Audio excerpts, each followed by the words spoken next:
Hello everyone, welcome to সোমস classroom. আমি তোমাদের Jeet sir. আজকে আমরা যে ক্লাসটা বা যে টপিকটা নিয়ে আলোচনা করতে চলেছি সেটা কিন্তু একটা খুব ইন্টারেস্টিং টপিক। ইতিমধ্যেই ক্লাস 11-এর প্রথম সেমিস্টারের বাংলা সাহিত্যের ইতিহাস অংশ থেকে আমরা কিন্তু চর্যাপদ যে অংশটি রয়েছে একদম প্রথম বাংলা সাহিত্যের আদিতম নিদর্শন এবং প্রাচীন যুগের সর্বপ্রথম নিদর্শন সেই চর্যাপদটি নিয়ে কিন্তু আলোচনা করে ফেলেছি। আজ যে টপিকটা নিয়ে আলোচনা করব সেটা হচ্ছে আমাদের দ্বিতীয় পর্ব, অর্থাৎ মধ্যযুগের প্রথম বাংলা সাহিত্যের নিদর্শন, সেটি হচ্ছে শ্রীকৃষ্ণ কীর্তন। আজকে এই শ্রীকৃষ্ণ কীর্তন নিয়ে তোমাদের আলোচনা এবং সম্পূর্ণ বলা যেতে পারে পুঙ্খানুপুঙ্খ ডিটেইলড আলোচনা। শ্রীকৃষ্ণ কীর্তন কাব্য কি, শ্রীকৃষ্ণ কীর্তন কাব্যের রচয়িতা, এর মধ্যে থাকা বিভিন্ন বস্তু, বিভিন্ন ঘটনা, বিভিন্ন তথ্য তোমাদের সামনে প্রেজেন্ট করার চেষ্টা করব এবং তারই সঙ্গে শেষে গিয়ে আমরা কিন্তু তোমাদের জন্য প্রশ্ন, গুরুত্বপূর্ণ যে প্রশ্নগুলো শ্রীকৃষ্ণ কীর্তন অংশ থেকে অবশ্যই তোমরা রেডি করবে সেই শর্ট প্রশ্নও কিন্তু দিয়ে দেবো। তার কারণ আমরা দিয়ে দেওয়ার কারণ হচ্ছে যে যেহেতু তোমাদের প্রথম সেমিস্টারের পরীক্ষা সম্পূর্ণ এমসিকিউ এবং শর্ট কোশ্চেনের উপর হবে, তাই এখান থেকে কোন কোন যাবতীয় তথ্যগুলো তোমাদের জানতে হবে, পড়তে হবে সেটা কিন্তু খুব ভালো করে জানা দরকার। তাই জন্য বলবো ভিডিওটা প্রথম থেকেই পুরোটা দেখো, কারণ এক জায়গায় স্কিপ করলে কিন্তু এত দুর্দান্ত একটা কাব্যের যে রস বা যেটা বলা যেতে পারে নির্যাস, সেটা কিন্তু তোমার থেকে বঞ্চিত থেকে যাবে। তার জন্য সবার প্রথমে বলবো অবশ্যই কিন্তু তোমরা ভিডিওটাকে সম্পূর্ণ দেখো। ভিডিওটা ভালো লাগলে অবশ্যই কিন্তু লাইক করে একটা কমেন্ট করতে ভুলবে না। তাহলে চলো দেরি না করে মূল আলোচনার দিকে যাওয়া যাক। তো আজকে তোমরা জেনেই গেছো যে ইতিমধ্যে আমাদের আলোচনার টপিক হচ্ছে শ্রীকৃষ্ণ কীর্তন কাব্য, বাংলা ভাষা এবং সংস্কৃতি, বাংলা সাহিত্যের মধ্যযুগ, ক্লাস 11 সেমিস্টার 1-এর মধ্যযুগের যে সাহিত্যিক নিদর্শন সর্বপ্রথম শ্রীকৃষ্ণ কীর্তন নিয়ে আলোচনা করব। তো চলো শুরু করা যাক। আচ্ছা, শ্রীকৃষ্ণ কীর্তন কাব্য নিয়ে আলোচনা শুরুর আগে যেটা আমাদের অবশ্যই জানতে হবে সেটা হচ্ছে বাংলা সাহিত্যের যুগ বিভাজন। এই যুগ বিভাজন জানাটা কিন্তু খুব খুব ইম্পর্টেন্ট একটা জায়গা, কারণ এই জায়গাটা তুমি যদি ভালো করে বুঝে যেতে পারো তাহলে কিন্তু কোন সাহিত্য কোন সময় রচিত হয়েছে বা কোন সাহিত্য কোন সময়কে বলা যেতে পারে আমাদের সামনে তুলে ধরছে, সেই সময়কার চিত্র আমাদের সামনে তুলে ধরছে, সেটা কিন্তু তোমাদের কাছে খুব তাড়াতাড়ি সহজবোধ্য হয়ে যাবে। তো বাংলা সাহিত্যের যুগবিভাগ করতে গেলে আমরা বাংলা সাহিত্যকে সর্বমোট 3টি প্রধান যুগে বিভাজিত করতে পারি। কি কি বললাম? 3টি প্রধান যুগ। এক হচ্ছে প্রাচীন বা আদি যুগ, এক হচ্ছে মধ্যযুগ এবং আরেকটি হচ্ছে আধুনিক যুগ। আচ্ছা, প্রাচীন বা মধ্যযুগের একটা সময়সীমা নির্ধারণ করা হয়েছে। 900 থেকে 1200 খ্রিস্টাব্দ পর্যন্ত সময়কালকে বাংলা সাহিত্যের ইতিহাসে প্রাচীন যুগ বলা হয়ে থাকে। আবারও বলছি, কোন সময়কালকে? 900 থেকে 1200 খ্রিস্টাব্দে এই যে সময়কাল, এই সময়কালটাকে বাংলা সাহিত্যের ইতিহাসে প্রাচীন যুগ বা আদি যুগ বলে অভিহিত করা হয়। পরবর্তীতে মধ্যযুগ, 1360 থেকে 1280 খ্রিস্টাব্দ পর্যন্ত সময়কালকে বলা হয় মধ্যযুগ। এই সময়তে মধ্যযুগের যে সমস্ত সাহিত্যিক নিদর্শনগুলো আছে তার আগে বলি, প্রাচীন যুগের অন্যতম সাহিত্যিক নিদর্শন হচ্ছে একমাত্র আমরা পাচ্ছি চর্যাপদ। ঠিক আছে, প্রাচীন যুগের একমাত্র সাহিত্যিক নিদর্শন হচ্ছে চর্যাপদ। মধ্যযুগের সময়সীমাটা হচ্ছে 1360 থেকে 1800 খ্রিস্টাব্দ। মধ্যযুগের যে সাহিত্যিক নিদর্শন সেটি হচ্ছে সর্বপ্রথম আমরা দেখতে পাচ্ছি শ্রীকৃষ্ণ কীর্তন, অর্থাৎ আমাদের আজকে পাঠ্য যেটি রয়েছে সেই শ্রীকৃষ্ণ কীর্তন রয়েছে। তারপর ধরো মঙ্গল কাব্য রয়েছে। ঠিক আছে, এগুলো হচ্ছে সব মধ্যযুগের সাহিত্য। মঙ্গল কাব্য, শাক্ত পদাবলী,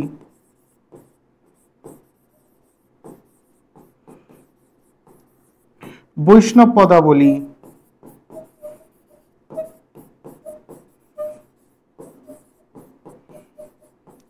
তো এই সমস্ত সাহিত্যগুলো সাধারণত মধ্যযুগে রচিত হয়েছিল। কি কি? শ্রীকৃষ্ণ কীর্তন, মঙ্গল কাব্য, শাক্ত পদাবলী, বৈষ্ণব পদাবলী, ঠিক আছে, চৈতন্য জীবনী, জীবনী সাহিত্য ইত্যাদি যে সমস্ত সাহিত্যগুলো এই মধ্যযুগে অর্থাৎ 1360 থেকে 1800 খ্রিস্টাব্দ সময়কালের মধ্যে রচিত হয়েছিল। এরপর আমরা চলে আসছি আধুনিক যুগের মধ্যে। 1800 খ্রিস্টাব্দ থেকে বর্তমান যুগ অর্থাৎ এখনকার সময়, এই সময়টাও কিন্তু আমরা বাংলা সাহিত্যের আধুনিক যুগ বলে চিহ্নিত করি। তো 1800 খ্রিস্টাব্দে আমরা জানি সকলে ফোর্ট উইলিয়াম কলেজ প্রতিষ্ঠা। এই ফোর্ট উইলিয়াম কলেজ প্রতিষ্ঠার মধ্যে থেকে এই বাংলা সাহিত্যে আধুনিক যুগের সূচনা হয়েছে এবং বর্তমানকালে যারা লেখক লেখিকারা রয়েছেন তারাও কিন্তু তাদের সাহিত্য আধুনিক যুগের সাহিত্য হিসেবে বিবেচ্য, যেখানে একেবারে বঙ্কিমচন্দ্র, বিদ্যাসাগর, রামমোহন থেকে শুরু করে বর্তমানকালের শ্রীজাত রয়েছে, নবনীতা দেবসেন রয়েছে, সুবোধ ঘোষ রয়েছে, রবীন্দ্রনাথ, বঙ্কিমচন্দ্র, বিবেকানন্দ, সকলেই কিন্তু এই আধুনিক যুগের সাহিত্যের এক একজন সাহিত্যিক। ঠিক আছে, এবার অনেকে প্রশ্ন করতে পারে স্যার এটা তো আপনি স্কিপ করে গেলেন। না, এটা আমি স্কিপ করিনি, এবার বোঝো ভালো করে। প্রাচীন যুগ থেকে যে মধ্যযুগের সময়কাল 1200 খ্রিস্টাব্দ পর্যন্ত আমরা ধরছি প্রাচীন যুগ, তারপর মধ্যযুগের সময়সীমাটা শুরু হচ্ছে 1360। তাহলে 1200 থেকে 1360 অর্থাৎ এই 160 বছর যেটা রয়েছে, সেই সময়কালটা কি হতে পারে? তো এই সময়কালটা একটা খুব বলা যেতে পারে বাংলা সাহিত্যের একটা অন্ধকারময় যুগ চলেছে। মূলত তুর্কি আক্রমণকে কেন্দ্র করে এই সময় বাংলা সাহিত্য কোনো প্রকারই রচিত হয়নি। তুর্কি আক্রমণের ফলে বাংলা জনমানুষ এতটাই বিপর্যস্ত হয়ে পড়েছিল যে নিজের প্রাণ বাঁচাবে আগে না সাহিত্য রচনা করবে, এইটার মধ্যে তারা অনেক দ্বিধাদ্বন্দ্বে পড়ে গিয়েছিল। তারপর নিজের প্রাণ বাঁচানোকে তুর্কি আক্রমণ বা তুর্কিদের কাছ থেকে ইসলাম ধর্মের ধর্মাবলম্বী যারা ছিলেন তারা এতটা অকথ্য অত্যাচার করছেন সাধারণ হিন্দুদের ওপর, তো সেই অত্যাচার বা তুর্কি আক্রমণ থেকে রক্ষার জন্য এই সময়টা মানুষ কিন্তু অর্থাৎ 1200 থেকে 1360 এই যে একটা টাইম পিরিয়ড রয়েছে বা সময় রয়েছে, এই সময়ের মধ্যে কিন্তু কোনো প্রকার সাহিত্য রচনা হয়নি। এই কারণে এই সময়কে আমরা অন্ধকারাচ্ছন্ন যুগ, বন্ধা যুগ বা মাৎসন্যায় যুগ বলে এই সময়টাকে চিহ্নিত করছি। প্রাচীন থেকে মধ্যযুগে পদার্পণের আগে বাংলা সাহিত্যে এই অন্ধকার যুগ বা একটা বলা যেতে পারে বন্ধা যুগের অস্তিত্ব পাওয়া যায়, যেখানে কিন্তু তুর্কি আক্রমণের ফলে বাংলা সাহিত্যে কোনো প্রকার সাহিত্য রচনার বলা যেতে পারে ইঙ্গিত আমরা এই সময় পাই না, এমনকি এই সময় কোনো সাহিত্য রচনা হয়নি। তার পরবর্তীকালে তুর্কি আক্রমণের থেকে মানুষ রক্ষার জন্য ধীরে ধীরে যখন বলা যেতে পারে মধ্যযুগে পদার্পণ করছে, তখন আস্তে আস্তে কিন্তু সৃষ্টি হতে থাকলো বিভিন্ন প্রকার সাহিত্য। বিভিন্ন ইসলামিক শাসকরা তারা হিন্দু সাহিত্যকে পৃষ্ঠপোষকতা দান করলেন এবং এভাবেই পরবর্তীকালে মধ্যযুগ থেকে আধুনিক যুগে বাংলা সাহিত্য আবার তার স্বাভাবিক গতিতে ফিরে আসলো। খালি এই টাইম পিরিয়ডটা বা এই সময়ের মধ্যে কিন্তু বাংলা সাহিত্যের একটা অন্ধকারময় যুগ চলেছিল, যাকে বন্ধা যুগ বা মাৎস্যায়নময় যুগও বলা হয়ে থাকে। তাহলে এই পার্টটা ক্লিয়ার হলো ওপরের। এবার মধ্যযুগকেও আবার অনেক সাহিত্যিকরা বা অনেক সমালোচকরা তিনটি যুগে বিভাজন করছে। কাকে কেন্দ্র করে? মাথায় রাখতে হবে মহাপ্রভু শ্রী চৈতন্যকে কেন্দ্র করে মধ্যযুগকে আবার অনেক সমালোচক তিনটি যুগে ভাগ করছেন। একটা কি? চৈতন্য পূর্ববর্তী অর্থাৎ চৈতন্যদেবের আবির্ভাবের আগেকার সময়, চৈতন্য সমসাময়িক অর্থাৎ চৈতন্যদেব যখন রয়েছেন সেই সময়, এবং চৈতন্য পরবর্তী চৈতন্যদেবের পরবর্তীকালীন সময়, উত্তরকালীন সময়। এই সময়কে বা চৈতন্যদেবকে কেন্দ্র করেও কিন্তু বাংলা সাহিত্যে একটা যুগ বিভাজন করা হয়েছে এবং চৈতন্যদেবকে নিয়েও যেহেতু সাহিত্য রচনা করা হয়েছে, চৈতন্য জীবন এবং জীবনী সাহিত্য, তো সেক্ষেত্রে কিন্তু চৈতন্যদেবের একটা প্রভাব আমরা বাংলা সাহিত্যের ইতিহাসে পেয়ে থাকি। তাই জন্য অনেক সমালোচক মধ্যযুগকে আবার তিনটি পর্যায়ে চৈতন্য পূর্ববর্তী, চৈতন্য সমসাময়িক এবং চৈতন্য পরবর্তী এই তিনটে যুগেও বিভাজন করেছেন। তাহলে যুগ বিভাজন কনসেপ্টটা ক্লিয়ার হলো সকলের। এবার আমরা চলে যাব পরবর্তী আলোচনায়, অর্থাৎ শ্রীকৃষ্ণ কীর্তন কি। এটা আমরা অনেকেই কিন্তু দ্বিধাদ্বন্দ্বে ভুগি যে এই সাহিত্যের ইতিহাসের মধ্যে কি কি বস্তু রয়েছে বা কি কি জিনিস রয়েছে যেগুলো আমাদের পড়তে হবে। ইতিমধ্যে তোমরা চর্যাপদ পড়েছো, বাংলা সাহিত্যের প্রাচীনতম নিদর্শন। আজকে আমরা পড়বো শ্রীকৃষ্ণ কীর্তন। তো সেক্ষেত্রে দেখো বলছে চর্যাপদ যেমন প্রাচীন যুগের প্রথম এবং একমাত্র সাহিত্যিক নিদর্শন, তেমনি মধ্যযুগের প্রথম সাহিত্যিক নিদর্শন হলো বড়ু চণ্ডীদাসের লেখা শ্রীকৃষ্ণ কীর্তন কাব্যখানি। আবার বলছি নামটা কার লেখা, মাথায় রাখতে হবে বড়ু চণ্ডীদাস, ব ডয় শূন্য রয় হস্যু। এটা কিন্তু অনেকেই আমরা গরু উচ্চারণ করি, সেটা কিন্তু আমরা করব না, এটা মাথায় রেখে দেবে। উচ্চারণটা কিন্তু বড়ু চণ্ডীদাস, ঠিক আছে। এই চণ্ডীদাস কিন্তু পদাবলীর চণ্ডীদাস নন, ইনি আলাদা চণ্ডীদাস যার সঙ্গে বড়ু শব্দটি যুক্ত রয়েছে। তো বড়ু চণ্ডীদাসের লেখা শ্রীকৃষ্ণ কীর্তন কাব্যখানি হচ্ছে মধ্যযুগের প্রথম সাহিত্যিক নিদর্শন। চর্যাপদ যেমন প্রাচীন যুগের প্রথম এবং একমাত্র সাহিত্যিক নিদর্শন, শ্রীকৃষ্ণ কীর্তন হচ্ছে মধ্যযুগের প্রথম, একমাত্র নয়। মধ্যযুগে আমরা আরো অনেক সাহিত্য পাই, আমরা জানতে পারলাম বৈষ্ণব পদাবলী, চৈতন্য জীবন জীবনী সাহিত্য, মঙ্গল কাব্য ইত্যাদি আমরা পাচ্ছি, শাক্ত সাহিত্য পাচ্ছি, কিন্তু তার মধ্যে থেকেও প্রথম হচ্ছে এই শ্রীকৃষ্ণ কীর্তন কাব্যখানি, অর্থাৎ মধ্যযুগ 1360 থেকে 1800 সালের মধ্যে যে আমরা মধ্যযুগ টাইম পিরিয়ডটা পাচ্ছি, তখন কিন্তু সর্বপ্রথম এই শ্রীকৃষ্ণ কীর্তন কাব্যটি হচ্ছে মধ্যযুগের প্রথম সাহিত্যিক নিদর্শন। মধ্যযুগের বাংলা ভাষার আদি নিদর্শন এটি। যেমন চর্যাপদের মধ্যে আমরা প্রাচীন বাংলার আদি নিদর্শন পাচ্ছি, তেমনি বাংলা ভাষারও তো একটা বিভাজন রয়েছে সময়কালীন। প্রাচীন বাংলাটা পাচ্ছি চর্যাপদে, মধ্য বাংলার যে একটা চেঞ্জ বা বলা যেতে পারে পরিবর্তন হলো, প্রাচীন বাংলা থেকে মধ্য বাংলায় যখন শিফট হলো বাংলা ভাষা, তখন কিন্তু বাংলা ভাষার মধ্যে অনেক পরিবর্তন লক্ষ্য করা গেছে। সেই পরিবর্তনকে মাথায় রেখেই কিন্তু এই কাব্যটি রচিত হয়েছে। অর্থাৎ কি, এই কাব্যটির মধ্যে আমরা মধ্যযুগের বাংলা ভাষার একটা গুরুত্বপূর্ণ নিদর্শনও কিন্তু পেয়ে থাকি। এটা যেমন মধ্যযুগেরও প্রথম কাব্য, এটা কিন্তু মধ্যযুগের বাংলা ভাষারও প্রথম নিদর্শন বলে বিবেচিত হয়। তো এই গ্রন্থের আদি নিদর্শন একটি সাহিত্যিক এবং ঐতিহাসিক মর্যাদা সর্বজন বিদিত। ষোড়শ শতাব্দীতে বা তার আগে বৈষ্ণব সাহিত্যের যে প্রসার, তার অঙ্কুর কিন্তু এই কাব্যে। পরবর্তীকালে ষোড়শ শতকে, অর্থাৎ কি 1500 এরকম সাল থেকে, যখন আমরা 1360 পড়ছি, তার পরবর্তীকালে 1500 সাল নাগাদ যে সময় ষোড়শ শতাব্দী চলছে, তো সেই সময় যে বৈষ্ণব পদাবলী বা বৈষ্ণব সাহিত্যের যে একটা বিকাশ ঘটেছে, বৈষ্ণব সাহিত্যের মধ্যে কবিদের মধ্যে আমরা পাচ্ছি গোবিন্দ দাস, জ্ঞান দাস, কৃষ্ণদাস কবিরাজ, ঠিক আছে, চণ্ডীদাস। তো এরকম যে পদাবলীর যারা কবিরা রয়েছেন, বলরাম দাস, তো সেই সময় আমরা দেখতে পাচ্ছি চৈতন্য দেবকে কেন্দ্র করে বা বৈষ্ণব রাধাকৃষ্ণ প্রেমলীলাকে কেন্দ্র করে যে একটা নতুন সাহিত্যের সঞ্চার হয়েছিল, তার প্রথম অঙ্কুর বা বীজ এটাতেই কিন্তু বা এই কাব্যের মধ্যেই নিহিত ছিল। অর্থাৎ এই কাব্যকে অনুসরণ করে কিন্তু পরবর্তীকালের অনেক বৈষ্ণব পদকবিরা তার কাব্যের বা তাদের পদকবিতার অঙ্গ বা অবয়ব গঠন করেছিলেন। তো এই কাব্যটির গুরুত্ব তাহলে অনেকখানি বুঝতে হবে। এটি বাংলা সাহিত্যের সর্বপ্রথম বলা যেতে পারে রাধাকৃষ্ণের প্রেমলীলা বিষয়ক কাব্য। শ্রীকৃষ্ণ কীর্তন কাব্য, সেখানে শ্রীকৃষ্ণ কীর্তন বললেও কৃষ্ণের নামটা উচ্চারিত হলেও এখানে কিন্তু কৃষ্ণ এবং রাধা যুগলের যে শাশ্বত প্রেম তথা অবৈধ প্রেম, সেই শাশ্বত অবৈধ প্রেমকেই এখানে বলা যেতে পারে গীতিময়ের সুষমায় এবং তারই সঙ্গে বলা যেতে পারে একটা ছন্দ মাধুর্যে বড়ুচণ্ডী দাস সকল পাঠকের সামনে তুলে ধরেছেন। মাথায় রাখতে হবে, এই শ্রীকৃষ্ণ কীর্তন কাব্যটি কিন্তু বাংলা সাহিত্যের সর্বপ্রথম রাধাকৃষ্ণ প্রেমলীলা বিষয়ক কাব্য। ঠিক আছে, তো চলো পরেরটায় যাই।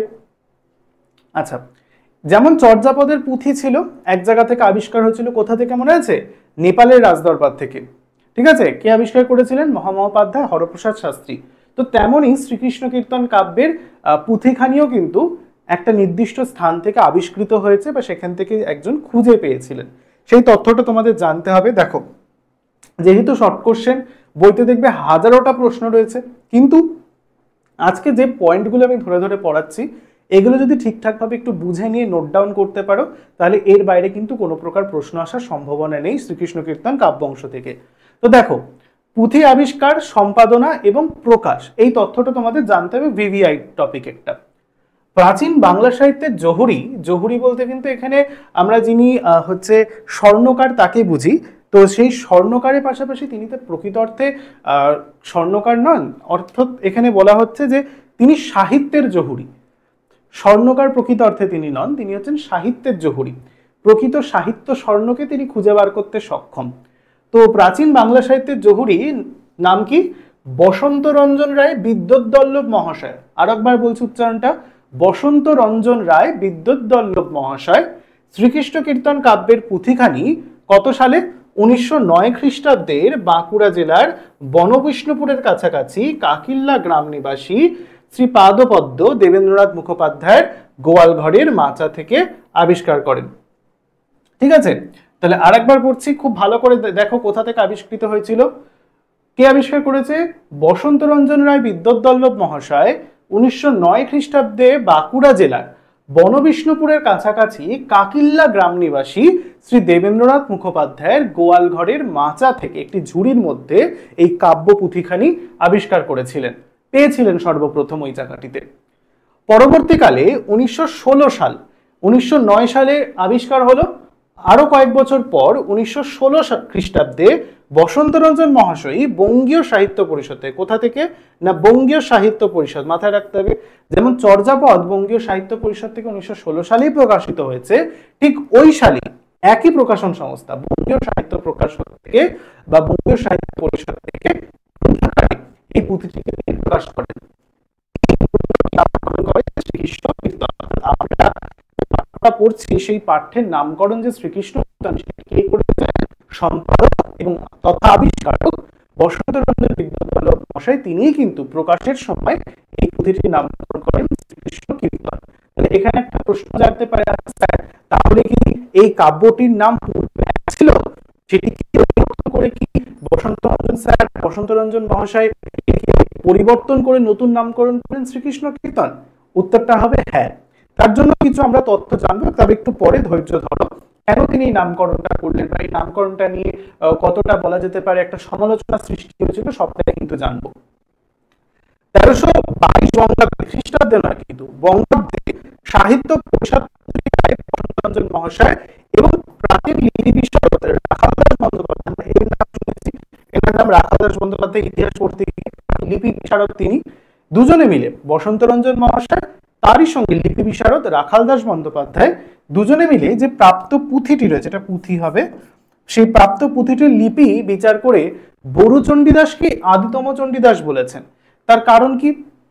এই যে কাব্যটি রয়েছে শ্রীকৃষ্ণ কীর্তন কাব্য, এখানে প্রত্যেকটি পদকবিতার ভণিতায় মোটামুটি ভাবে 24টি হতে পারে, 24টি নয় 43টি, 500 সামথিং এরকম মোট পদ রয়েছে, 400 সামথিং এরকম, 500 ঠিক নয় পুরোপুরি, 400টি মতো পদের মধ্যে 43টি পদে বড়ু চণ্ডীদাস নামক কবির ভণিতা পাওয়া যায়। আমরা জানি যে প্রাচীন যুগের সাহিত্য, মধ্যযুগের সাহিত্যে যে কোনো পদকবিতার শেষে কবিরা ভণিতায় তাদের নাম লিখে যেতেন। তো সেই ভণিতা থেকে প্রায় 43 বার এই বড়ু চণ্ডীদাসের কথা পাওয়া গিয়েছে। এছাড়াও চণ্ডীদাস, অনন্ত বড়ু চণ্ডীদাস, এরকম অনেক নাম পাওয়া গেছে। সেটা হয়তো ধরে নেওয়া হয়েছে পরবর্তীকালে যে কবিতার ছন্দের মাধুর্যের জন্য বা ছন্দের মিলের জন্য কবি সেখানে কোনো জায়গায় অনন্ত বড়ু চণ্ডীদাস, কোথাও চণ্ডীদাস উল্লেখ করেছেন। কিন্তু পরবর্তীকালে 1916 সালে প্রকাশের আগে 1322 বঙ্গাব্দে যখন বসন্তরঞ্জন আর বিদ্যাবল্লভ মহাশয় এবং তারই সঙ্গে প্রাচীন লিপি বিশারদ রাখালদাস বন্দ্যোপাধ্যায় দুজনে এই লিপির একেবারে যে কোর লিপিটি রয়েছে সেটিকে পরীক্ষা নিরীক্ষা করে বড়ু চণ্ডীদাসকেই আদিতম চণ্ডীদাস এবং শ্রীকৃষ্ণ কীর্তন কাব্যের অরিজিনাল আসল রচয়িতা হিসেবে চিহ্নিত করেছেন। আচ্ছা, এবার ধরো তোমাদের যদি প্রশ্ন আসে যে শ্রীকৃষ্ণ কীর্তন কাব্যখানি কার লেখা, সেখানে বড়ু চণ্ডীদাস, অনন্ত বড়ু চণ্ডীদাস, চণ্ডীদাস এরকম অপশন দিয়েছে, তাহলে মাথায় রাখবে সেখানে কিন্তু আমরা বড়ু চণ্ডীদাসকেই সঠিক উত্তর দেবো। অনন্ত বড়ু চণ্ডীদাস বা চণ্ডীদাস শুধু কিন্তু নয়, সেগুলো হয়তো ভণিতার ক্ষেত্রে কবি ব্যবহার করেছেন, ছন্দ মেলানোর ক্ষেত্রে ব্যবহার করেছেন, কিন্তু বড়ু চণ্ডীদাসই কিন্তু প্রকৃত অর্থে বলা যেতে পারে আসল নাম, তিনি যেভাবে পরিচয় দিয়ে গেছেন তা অনুযায়ী, এবং পুঁথিতে কিন্তু বা অরিজিনাল পুঁথিটি বড়ু চণ্ডীদাসেরই লেখা, এটা মাথায় রাখবে। তাই জন্য এখানে বলা হয়েছে যে বড়ু চণ্ডীদাসকে আদিতম চণ্ডীদাস অর্থাৎ কি এই কাব্যের অরিজিনাল রচয়িতা হিসেবে উল্লেখ করেছেন। চলো পরের অংশ, এবার পুঁথি পরিচয়। পুঁথিটিতে আসলে কি কি রয়েছে একটু জানতে হবে। তো শ্রীকৃষ্ণ কীর্তন কাব্যের যে পুঁথিখানি বসন্তরঞ্জন মহাশয় আবিষ্কার করেছেন, সেটাই এই কাব্যের একমাত্র অখণ্ড পুঁথি। অখণ্ড মানে কি কোনো খণ্ডিত অংশ নেই। যেমন চর্যাপদের খণ্ডিত অংশ কিন্তু পরবর্তীকালে নবচর্যাপদ পাওয়া গিয়েছে, ঠিক আছে, নতুন চর্যাপদ, ঠিক আছে, কিন্তু শ্রীকৃষ্ণ কীর্তন কাব্যের কিন্তু কোনো আলাদা করে আরো একটি পুঁথি আবিষ্কৃত হয়নি। এই পুঁথিটি এই কাব্যের একমাত্র অখণ্ড, অখণ্ড মানে কি বিভাজিত নয় সেরকম এক ধরনের পুঁথি। কিন্তু হ্যাঁ, কালের নিয়মে কিছু পৃষ্ঠা নষ্ট হয়েছে, সেটা আমাদের মেনে নিতে হবে, কারণ সবটাই তো প্রকৃতির খেলা, প্রকৃতির কোলে যে সমস্ত জিনিস যাবে সেগুলো তো একটা সময় বিনষ্ট হবেই। তো সেই অর্থে প্রকৃতির নিয়মে কিছু অংশ বিনষ্ট হয়েছে, কিন্তু তাছাড়াও আমরা যে কাব্য পুঁথিখানি পাচ্ছি সেটি কিন্তু একেবারেই অথেন্টিক এবং অখণ্ড শ্রীকৃষ্ণ কীর্তন কাব্যের পুঁথি। পুঁথিটি প্রাচীন বাংলার তুলট কাগজে লিখিত, এটা মাথায় রাখতে হবে কোন পাতায় বা কোন কাগজে। আমরা যেমন দেখেছিলাম চর্যাপদ তাল পাতায় লেখা হয়েছিল, তেমনি শ্রীকৃষ্ণ কীর্তন কাব্য কোন ধরনের কাগজে, তুলট কাগজে লেখা হয়েছিল, এটা মাথায় রাখতে হবে, ইম্পর্টেন্ট জায়গা একটা, ঠিক আছে। কাব্যটির প্রথমের দিকের এবং শেষের পাতাগুলি কিছুটা খণ্ডিত, মানে ছিঁড়ে গেছে, কালের নিয়মে বিনষ্ট হয়েছে প্রথমের দিকের এবং শেষের দিকের কিছু পাতা। ভিতরের দিকেও কিছু পৃষ্ঠা হারিয়ে গেছে বা কালের নিয়মে নষ্ট হয়ে গেছে বলে আমাদের ধরে নিতে হবে। রচনাকারের ভণিতা ছাড়া তার সম্বন্ধে অন্য কোনো বৈশিষ্ট্য পুঁথিতে নেই। এই যে রচনাকার আমরা বড়ু চণ্ডীদাস পাচ্ছি, শুধুমাত্র তার ভণিতাটা দেখেই আমরা কিন্তু তাকে চিনতে পারছি বা আইডেন্টিফাই করতে পারছি। তাছাড়া বড়ু চণ্ডীদাস কিন্তু তার নিজের পরিচয়, বংশ পরিচয়, জন্ম পরিচয়, জন্ম সাল, তারিখ ইত্যাদি কিন্তু কোনো উল্লেখ সেভাবে আমরা পাইনি। হয়তো কবি করেছিলেন, কিন্তু যেহেতু প্রথম দিককার এবং শেষের দিককার কিছু অংশ অর্থাৎ পুঁথিটির আখ্যাপত্র এবং পুষ্পিকা অংশ, প্রথম দিকের পাতা এবং শেষের দিকের পাতা, ঠিক আছে, আখ্যাপত্র মানে প্রথম অংশ, পুষ্পিকা মানে শেষের অংশ, এরকম অংশ কিছু বিনষ্ট হয়েছে, যে কারণে গ্রন্থটির নামকরণ, রচনাকাল এবং পুঁথি লেখার যে সাল তারিখ কিছুই সুস্পষ্টভাবে জানা যায়নি। তো যেহেতু মোটামুটিভাবে কবি পরিচয়, কবির জন্মসাল, কবে কবি লিখেছেন, এখন যেমন আমরা কি করি, কোনো কিছু খাতায় লিখতে গেলে আমরা সবার উপরে খাতায় ডেট দিই, তাই তো, খাতার শুরুতে আমি আমার নিজের নাম দিই।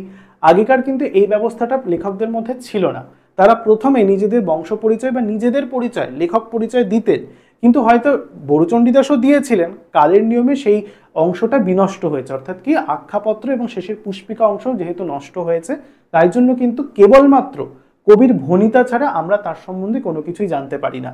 এছাড়াও যে কবি আসলেই এই কাব্যটির নাম শ্রীকৃষ্ণ কীর্তন করেছিলেন, এটারও কিন্তু কোনো সত্যতা আমরা পাই না, কারণ কি কবি কোনো জায়গায় শ্রীকৃষ্ণ কীর্তন নামটি কিন্তু সেভাবে ব্যবহার করেননি তার কাব্যে।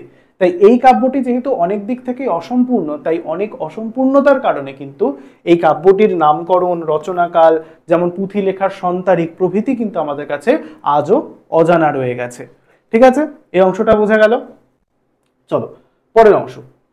তো এবার আমরা জানবো নামকরণ প্রসঙ্গে যে বিতর্ক, আমি যেটা বললাম শ্রীকৃষ্ণ কীর্তন নামকরণটা নিয়ে কেন এত বিতর্কের সৃষ্টি হয়েছে। তো আসলে শ্রীকৃষ্ণ কীর্তন নামটি বসন্তরঞ্জন মহাশয় কর্তৃক প্রদত্ত। তার দেওয়া নামের বিরুদ্ধে যেসব কারণ উঠেছে তার প্রধান কারণ দুটি। তার নামকরণ অর্থাৎ শ্রীকৃষ্ণ কীর্তন, এই কীর্তন নামকরণটির সঙ্গে বা শ্রীকৃষ্ণ কীর্তন সম্পূর্ণ নামকরণ প্রসঙ্গে কিন্তু সমালোচকরা যথেষ্ট সওয়াল করেছেন, প্রশ্ন করেছেন এবং সমালোচনাও করেছেন। তাদের সমালোচনার মূল দুটো বিষয়কে কেন্দ্র করে প্রথম বিষয়টি হচ্ছে পুঁথিতে একটি প্রাপ্ত রসিদ বা চিরকুট পাওয়া গেছে। ঠিক আছে, যখন পুঁথিটি মাচা থেকে নামানো হয় তো তখন পুঁথিটির মধ্যে একটা চিরকুট পাওয়া গেছে, ছোট্ট চিরকুট, যে চিরকুটটির মধ্যে নাম লেখা ছিল শ্রীকৃষ্ণ সন্দর্ভ বা শ্রীকৃষ্ণ সন্দর্ভ, কোনো কোনো বইতে ভ লেখা, কোনো কোনো জায়গায় বয় বয় রেপ লেখা রয়েছে। তো এই চিরকুটটির মধ্যে শ্রীকৃষ্ণ সন্দর্ভ বা শ্রীকৃষ্ণ সন্দর্ভ নামটি পাওয়া গিয়েছিল একটি চিরকুটের মধ্যে। ধরো তুমি খাতায় মার্কিং করার জন্য আমরা অনেক সময় পেজ মার্ক বসাই, তাই তো, তো ওই খাতা খুললে যাতে আমরা সহজেই বুঝতে পারি কোথায় কি লেখা রয়েছে, তো ওই পুঁথিটির মধ্যেও এরকম একটি বুকমার্ক বা বলা যেতে পারে একটি চিরকুট ছিল, যার উপর শ্রীকৃষ্ণ সন্দর্ভ কথাটি লেখা ছিল। তো সেই কারণেই সমালোচকদের মধ্যে প্রশ্ন এসছে, যদি শ্রীকৃষ্ণের সন্দর্ভই লেখা হয়ে থাকে তাহলে আপনি কেন শ্রীকৃষ্ণ কীর্তন নামকরণ করছেন। সমালোচনার এই একটি বিষয় যে বা শ্রীকৃষ্ণ কীর্তন নামকরণের এরূপ নামকরণের যে একটা বলা যেতে পারে প্রতিদ্বন্দ্বী কথা, তার মধ্যে এটি একটি। এবং দ্বিতীয় যে সমস্যাটা সৃষ্টি হয়েছে সেটি হচ্ছে শ্রীকৃষ্ণ কীর্তন কাব্যের যে কীর্তন অংশটি রয়েছে সেটা কাব্য স্বরূপের সঙ্গে অসঙ্গতিপূর্ণ, অর্থাৎ কি কোনো প্রকার কাব্যের সঙ্গে কীর্তন নামকরণটি খুব একটা সঙ্গত নয়, যায় না। কিন্তু কি হিসেবে বসন্তরঞ্জন যেটি একটি কাব্য, শ্রীকৃষ্ণ কীর্তন কাব্য আমরা বলছি, তার সঙ্গে আমরা কীর্তন শব্দটাই উচ্চারণ করছি, কিন্তু আমরা কোনো কাব্যকে কীর্তনের সঙ্গে এক করে দিতে পারি না। তাই সমালোচকরা এটাও প্রশ্ন করেছেন যে কাব্যের সঙ্গে কীর্তনের কিন্তু কোনো সংযোগ নেই, তাহলে কেন বসন্তরঞ্জন রায় শ্রীকৃষ্ণ কীর্তন নামকরণটি করেছেন। তো মোটামুটিভাবে যদিও সমালোচকরা বিভিন্ন সমালোচনার দিক থেকে কথাটি তুলে ধরেছেন, তবুও কিন্তু আমাদের বসন্তরঞ্জনের দেওয়া শ্রীকৃষ্ণ কীর্তন নামটি যথাযথভাবে ধরতে হবে। তার কারণ অনেকের মতে যে চিরকুটটি পাওয়া গেছে সেটি পরবর্তীকালের শ্রীজীব গোস্বামী, একজন বৈষ্ণব পদকর্তা শ্রীজীব গোস্বামীর শ্রীকৃষ্ণ সন্দর্ভ থেকে হতে পারে, যে ওই অংশটা ওখানে কোনো ক্রমে চলে এসেছে। কারণ সবটাই তো বলা যাচ্ছে একটা পূর্ব পরিকল্পিত কিছু নয়। হ্যাঁ, ঈশ্বরের দ্বারা পূর্ব পরিকল্পিত, কিন্তু কোনো মানুষের দ্বারা তো পূর্ব পরিকল্পিত নয় সেটা। তো পরবর্তীকালে যারা সমালোচক তারা ভেবেছেন হয়তো শ্রীকৃষ্ণ সন্দর্ভ যে নামটি রয়েছে, যেটি চিরকুটে পাওয়া গেছে, সেটি হয়তো শ্রীজীব গোস্বামীর কোনো লেখা থেকে ওখানে ঢুকে গেছে। তো যাই হোক, আবিষ্কারকের দেওয়া যে শ্রীকৃষ্ণ কীর্তন নামকরণটি সেটি বহুল প্রচলিত এবং আমাদের কাছে সর্বাধিক পরিচিত। আমরা এটাকে শ্রীকৃষ্ণ কীর্তন বলেই ডাকবো যতদিনে এর কোনো একটা প্রামাণিক তথ্য বা এই নামকরণটির কোনো বলা যেতে পারে চ্যালেঞ্জ না চলে আসে, যতদিনে এই নামকরণটি পরিবর্তন হচ্ছে, আমরা সংকলক বা সম্পাদকের দেওয়া শ্রীকৃষ্ণ কীর্তন নামকরণটি যথাযথভাবে গ্রহণ করব। ঠিক আছে, তো পরের অংশটা একটু দেখি। আচ্ছা, এই কাব্যের রচনাকাল নিয়েও কিন্তু অনেকের মধ্যে মতভেদ রয়েছে। কারণ বললাম যে যেহেতু কাব্যটির আখ্যাপত্র এবং পুষ্পিকা অংশ অর্থাৎ ভূমিকা এবং উপসংহারের লেখাটুকু বিনষ্ট হয়েছে এবং মাঝখানে থেকেও কিছু খণ্ডিত পুঁথি রয়েছে, তার কারণে কিন্তু কাব্যটির সঠিক রচনাকাল নিয়ে একটা মতবিরোধ বা মতপার্থক্য রয়ে গেছে সমালোচকদের মধ্যে। কাব্যের মধ্যে যে চিরকুট পাওয়া গিয়েছে তাতে মোটামুটিভাবে 1089 সনের উল্লেখ রয়েছে। যে চিরকুটটি পাওয়া গেছে তার মধ্যে 1089 সনের উল্লেখ রয়েছে। লিপি বিশারদ রাখালদাস বন্দ্যোপাধ্যায় মহাশয় এই পুঁথির লিপি বিচার করে এই সিদ্ধান্তে উপনীত হয়েছেন যে এই কাব্যের পুঁথি পঞ্চদশ শতাব্দীর অন্তে বা নিকটবর্তী 1682 খ্রিস্টাব্দে প্রায় সময় অনুলিখিত হয়ে থাকবে।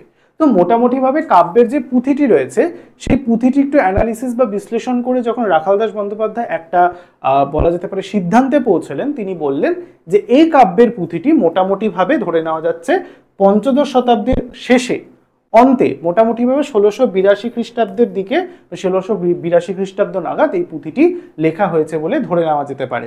ঠিক আছে, এটা পুরোটাই কিন্তু আনুমানিক, সঠিক তথ্য নয়, যেহেতু কাব্যটির রচনাকাল সম্পর্কে কোনো কিছুই জানা যায়নি। কেবলমাত্র লিপির ভঙ্গি বা লিপিটাকে বিশ্লেষণ করে সমালোচক বা লিপি বিশারদ রাখালদাস বন্দ্যোপাধ্যায় তিনি এই সিদ্ধান্তে পৌঁছেন যে এটি মোটামুটি পঞ্চদশ শতকের শেষ দিকের লেখা হতে পারে। ঠিক আছে, তো কবি পরিচিতি এটা কিন্তু আনুমানিক বলে দিলাম। আচ্ছা, কবি পরিচিতি, যেমন আমরা চর্যাপদে 24 জন প্রধান চর্যাকার বা পদকারদের কথা পাচ্ছি, বড়ুচণ্ডীদাসের লেখা শ্রীকৃষ্ণ কীর্তন কাব্যে কিন্তু আমরা কবির পরিচয় পাই। কিরকম না, শ্রীকৃষ্ণ কীর্তন কাব্যে যেটা বললাম 415টি, মোটামুটি ভাবে যেটা বললাম 415টি পদের মধ্যে বড়ুচণ্ডীদাসের ভণিতা রয়েছে টোটাল 43 বার। বোঝা যাচ্ছে কথাটা? 415টি টোটাল পদ রয়েছে এই শ্রীকৃষ্ণ কীর্তন কাব্যে, যার মধ্যে 43 বার 43 বার বড়ুচণ্ডীদাসের নাম রয়েছে। যিনি আসল লেখক সেই বড়ুচণ্ডীদাসের ভণিতাযুক্ত পদ রয়েছে 43টি। তিনি নিজেকে বাসুলী দেবীর উপাসক বলে পরিচয় দিয়েছেন। কবি নিজের যখন আত্মপরিচয় দিয়েছেন তখন তিনি নিজেকে বাসুলী দেবী, এক বিশেষ দেবীর উপাসক যার নাম বাসুলী, সেই বাসুলী দেবীর উপাসক বলে তিনি নিজেকে পরিচয় দিয়েছেন। এছাড়াও গ্রন্থে চণ্ডীদাস, অনন্ত বড়ুচণ্ডীদাস প্রমুখের উল্লেখ রয়েছে। বোধ হয় তা মূলত ছন্দের মাত্রা রক্ষার জন্যই লেখা হয়েছে।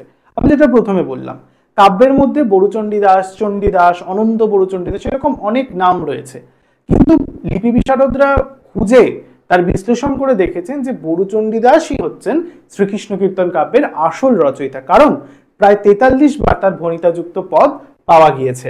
এবং বাদবাকি যে নামগুলি রয়েছে সেগুলো হতে পারে ছন্দের মাত্রা বজায় রাখার জন্য কবি লিখেছিলেন। তো রচনাকাল এবং লেখক পরিচিতি সম্পর্কে জানা গেল, কবি পরিচিতি সম্পর্কে। চলো এবার চলে যাব আমরা পরের অংশ, শ্রীকৃষ্ণ কীর্তন কাব্যের প্রধান চরিত্র কারা।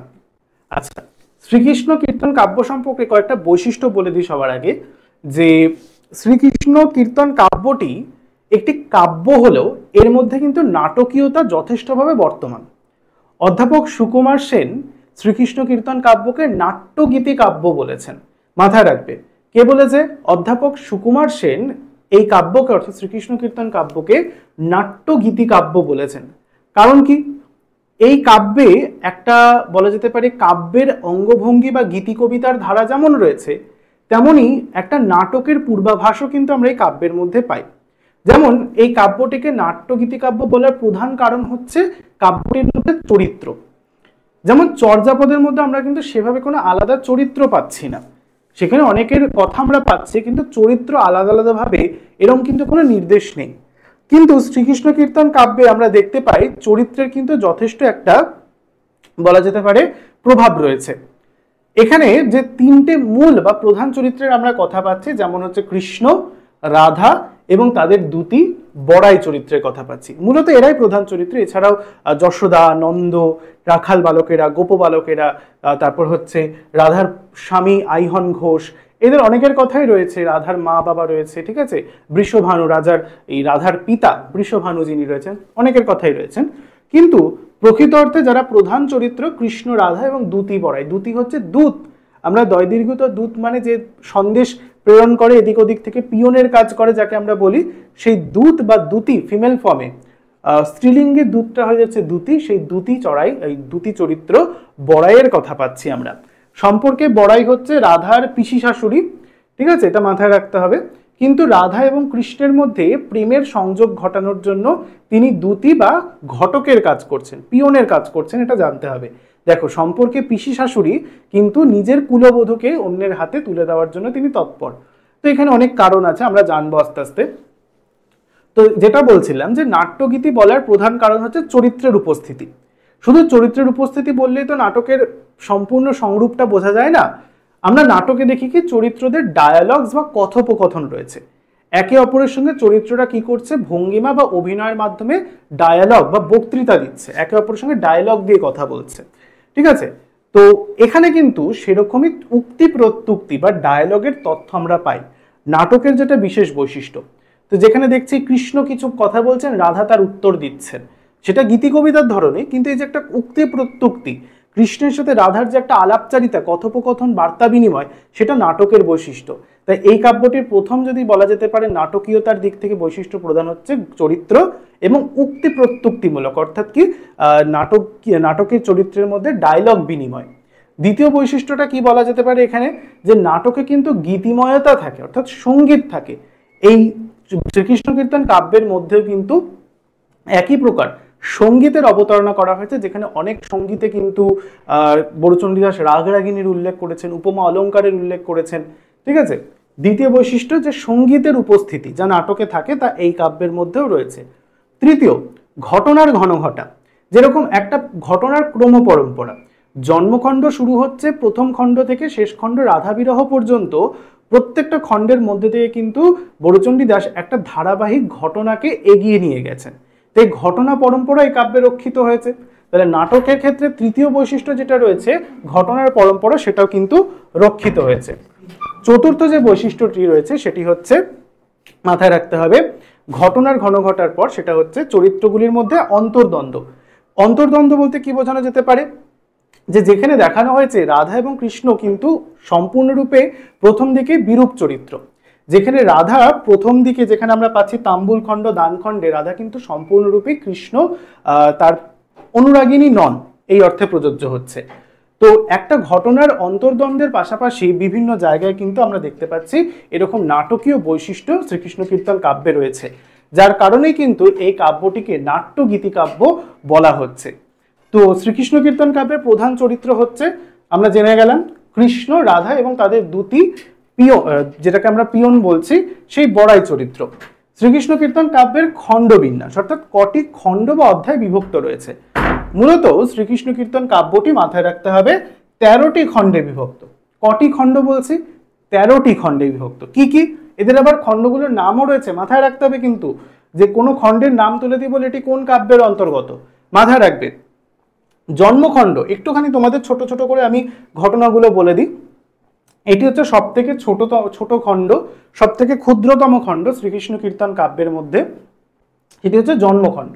এখানে মূলত রাধা এবং কৃষ্ণের জন্মের বৃত্তান্ত, কিভাবে রাধার জন্ম হয়েছে, কিভাবে কৃষ্ণের জন্ম হয়েছে, এরকম কাহিনী সংক্ষেপে ইতিহাস থেকে নিয়ে, পুরাণ থেকে নিয়ে, বিভিন্ন আমাদের শাস্ত্রীয় গ্রন্থ থেকে নিয়ে, বিভিন্ন জায়গা থেকে, বিষ্ণু পুরাণ, বৈবর্ত পুরাণ, নৃসিংহ পুরাণ, তারপর হচ্ছে বিষ্ণু পুরাণ ইত্যাদি জায়গা থেকে আমাদের বড়ুচণ্ডী দাস কবি বিভিন্ন তথ্য সংগ্রহ করে এই খণ্ডটিকে মূলত রসসিঞ্চন করেছেন, রসসঞ্চিত করেছেন। তো জন্মখণ্ডে মূলত রাধা এবং কৃষ্ণের, তার সঙ্গে বলরাম এবং নানা রকমের যারা রয়েছেন পারস্পরিক চরিত্র যারা রয়েছে, তাদের মূলত জন্মের কথা মূলত কেন্দ্র করে রাধা এবং কৃষ্ণের জন্মকথা এই জন্মখণ্ডে বর্ণিত হয়েছে, ঠিক আছে। এরপর হচ্ছে তাম্বুল খণ্ড। আচ্ছা, তাম্বুল কথার অর্থ বলে দিই। তাম্বুল কথার অর্থ হচ্ছে পান। এই তাম্বুল খণ্ডে আমরা দেখতে পাই রাধা কাছে কৃষ্ণ প্রেম নিবেদন করেছে, যেটাকে ইংরেজি ভাষায় আমরা বলি প্রপোজ করা। সেই প্রপোজ করেছে দেখতে পাচ্ছি আমরা এই তাম্বুল খণ্ডে কৃষ্ণ রাধার কাছে। এখন আমরা কিভাবে প্রেম নিবেদন বা প্রেম প্রস্তাব পাঠানোর একটা চল বা রীতি দেখতে পারি। বিভিন্ন গিফট হতে পারে, উপহার, উপঢৌকন, একটি প্রেমের স্মারক ফুল, গোলাপ ফুল আমরা প্রেম নিবেদনের ক্ষেত্রে ব্যবহার করে থাকি। কিন্তু সেক্ষেত্রে একটা খুব ইন্টারেস্টিং ব্যাপার হচ্ছে, তাম্বুল খণ্ড অর্থাৎ সেই পান খণ্ডে আমরা দেখতে পাচ্ছি কৃষ্ণ রাধার কাছে তার উপহার বা প্রেম নিবেদন করার জন্য যে উপহার প্রেরণ করেছেন সেটা হচ্ছে পান সন্দেশ। বোঝা গেল?